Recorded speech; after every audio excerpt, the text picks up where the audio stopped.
So everybody thinks playing a fighter is easy. Take the biggest weapon that you can find that deals a D10 or a D12 damage, jack up strength, jack up constitution, dump stat everything else, and just hit hard and hit fast.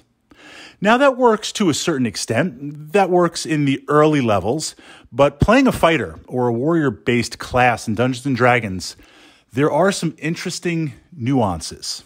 And I'm going to be sharing some of these character ideas from the perspective of the Dungeon Master, sitting behind the DM screen and looking at the various players that I've had the good fortune to play with over the years. Some fantastic players, past and present, effective fighters.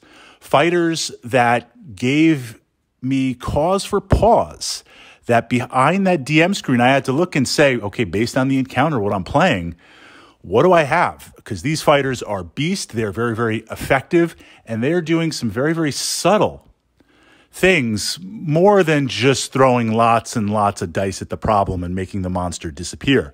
But of course, if you're playing a fighter, there are going to be lots of dice involved. So let's jump in with a couple of ideas to keep in mind. Armor class in the beginning, the lower levels, levels 1 to 5, lower levels, 5 and 6, maybe to 10, and then 10 above. Early on, armor class is important. Armor class is important, and that's going to be your focus. Now, how you get there could be sword and board.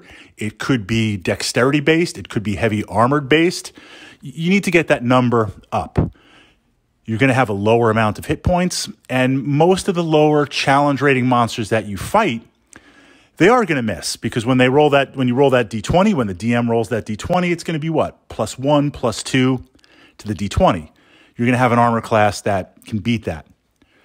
When you advance to the mid-tier and higher levels, it's almost like before I roll that D20, I'm adding +10, +15, +20. You're probably going to get hit. So early on, absolutely focus on getting your armor class up as high as possible.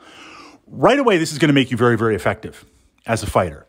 There's this progression in Dungeons & Dragons of the dice-based mechanics. I attack you. First, I have to hit you. If I can avoid, right? Rule number 1, don't be there. If I can avoid getting hit, then everything else just stops. After I hit you, we have to see about damage, and that damage gets applied to your hit points. After that happens, or some could say a little bit before, do you have some ability for damage reduction? And we're going to talk about damage reduction and regeneration a little bit later as we advance up that tier.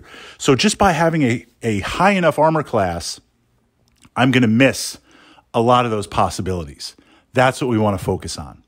Now, damage, of course, you're a fighter. As you advance, it's going to be number of attacks. It's going to be power-based. There is something to say, the simple dice mechanics of using a D10 or a D12 versus a D4, a D6, or a D8. You probably want to move towards the higher end of the dice because it gives you a greater chance when combined with strength and other factors and possibly feats to increase that damage. How that plays into armor class, two-handed versus one-handed, dual wield, you're going to have to balance that matrix out. But I want to layer this and increase beyond the base weapon itself. So I'm going to roll that, say, D8 for my longsword. It's going to be boosted by strength. It's also going to be boosted by feats, abilities, and magic. Now, this is where magic comes into play in terms of magic items. Fighter gear is very, very important. You want to make sure as you level up levels 1 through 5, 5 through 8, 9 and 10, 10 to 15 and beyond, that your gear is keeping pace. Your gear is keeping pace. If you're level 2 or 3 and you've got a +1 sword, that's pretty good. If you're level 6 or 7 and you've got a +1 sword, you're not assembling enough of a dice pool and a damage pool to effectively take on those challenge ratings. And the difference here, this +1 here, this +2 there, this +1 with this, that adds up. And as a fighter, that's powerful because it's constant.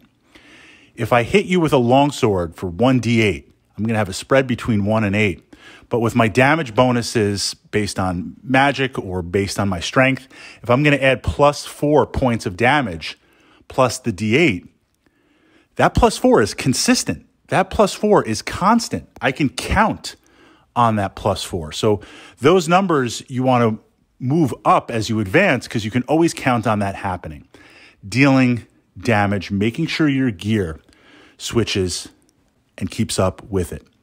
Now, when we get to the mid-levels, this is where things get interesting because now armor class starts to become less effective. That's not to say it's not important, but monsters and encounters and challenges will start to hit you. Because again, before I roll that D20 as a DM, I've got a +10 to it, or a +8, or a +15. So we absolutely want to increase armor class, but this is where mobility becomes very, very important. Mobility for the fighter through feats, through other classes, through magic items. And we're talking like multiple dimensions, the ability to fly, the ability to levitate, the ability to teleport. From the perspective of a DM, that creates a challenge for me. You can be a level 10 fighter. I swarm you with 30 orcs. Yeah, you're going to beat them, absolutely. You're going to just cleave through them. But I'm going to bog you down. I'm going to tar pit you down 3 or 4 or 5 game turns. And then I'm going to focus on the rest of the party. And they don't have you as the primary damage dealer.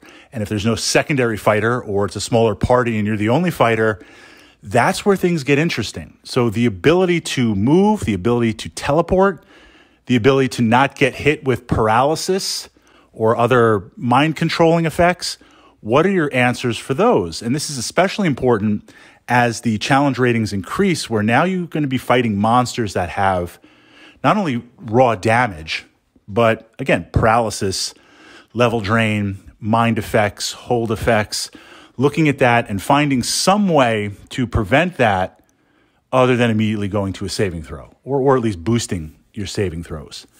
From that perspective, keeping those aspects in mind, those basics in mind, whatever fighter you decide to play, however you decide to develop your fighter, that's going to make it challenging.